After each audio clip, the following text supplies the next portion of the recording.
मेरा नाम मदन है। मैं कक्षा 9वीं में पढ़ता हूँ। मेरे पिता पोस्टमैन हैं, जो कि ज्यादातर अपने काम में बिजी रहते हैं। मैं अपने माता पिता का अपना एक ही पुत्र हूँ। वह मुझे बहुत प्यार करते हैं। मैं बहुत ही शरारती हूँ। हम लोग गांव में ही रहते हैं।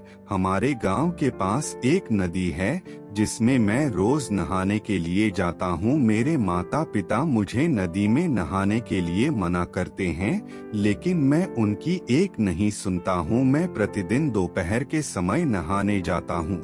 नदी के दूसरे पास एक और गांव था, जो बिल्कुल नदी से सटा हुआ था। उस गांव में एक रीना नाम की लड़की रहती थी। वह भी नदी पर रोज नहाने के लिए आती थी। मैं रोज उस लड़की के चक्कर में नदी के उस पार चला जाता और उस लड़की को देखता रहता। पहले कुछ दिन तो उसने मुझे कुछ रिस्पांस नहीं दिया, लेकिन कुछ दिन के बाद उसने भी मेरी तरफ रोज देखना चालू कर दिया। धीरे धीरे हम दोनों में प्यार हो गया। फिर हम नदी में साथ साथ नहाने लगे। अब मैं रोज सवेरे लड़की के चक्कर में नदी के तट पर चला जाता हूँ और रीना भी सुबह होते ही नदी पर आ जाती है। मैं और रीना एक दिन नदी में नहा रहे थे। नदी में जल काफी था। रीना और मैं नदी में काफी गहरे में नहा रहे थे, जहां पर हम दोनों की गर्दन ही दिख रही थी। रीना ने मौके का फायदा उठाते हुए उसने पानी में ही नागराज को पकड़ लिया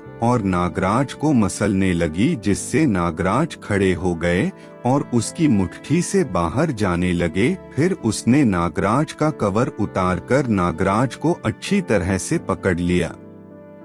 नागराज भी अपने फन को और जोर से हिलाने लगे, क्योंकि मेरे नागराज का गला दब रहा था। उसके पास उसके बड़े बड़े अमरूद लटक रहे थे, जिसको देखकर नागराज अपने बिल से नागराज बाहर आ गए थे। उसके खरबूजों को जल में ही पकड़ लिया और जोर जोर से मालिश करने लगा, जिससे कि खरबूजों का रंग जरा सी देर में लाल पड़ गया। मैंने नागराज को बाहर भीतर पकड़कर करने लगा। नागराज ने अपना पूरा पराक्रम दिखाया और कुछ देर के बाद नागराज अपना पूरा जहर उड़ेलकर वापस आ गए।